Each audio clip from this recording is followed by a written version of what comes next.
त्रिशाकर मधु का एक वीडियो फिर से आने वाला है। आप पूरा वीडियो देखिए, आपको सारी डिटेल्स इस वीडियो के अंदर मिल जाएगी।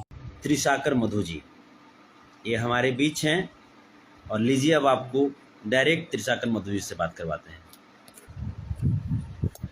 नमस्ते, प्रणाम, हर हर महादेव, जय श्री कृष्ण सबको। और आज बहुत ही अच्छा लग रहा है संतोष जी के साथ काम करके। फर्स्ट टाइम हम लोगों ने एक साथ काम किया और फर्स्ट टाइम हम लोग एक दूसरे को आमने सामने मिले भी हैं। और बहुत ही बेहतरीन इंसान है, बहुत ही अच्छे इंसान है, दिल के बहुत सच्चे इंसान है जो है इनके मुंह पे हैं। और बहुत अच्छा लगा इनसे आज पहली बार काम करके। और बहुत ही अच्छा गाना जो इन्होंने शूट किया है, जिसमें से 2 सॉन्ग मैंने भी किया। और फुल नाइट शूटिंग के बाद आप लोगों के साथ थोड़ा सा जुड़ने के प्रयास किए हम लोगों ने। और बहुत जल्दी गाना आने वाला है।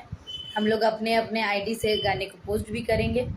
और आप लोग ढेर सारा प्यार और आशीर्वाद दीजिएगा। मैं पहली बार इनके साथ काम किया हूँ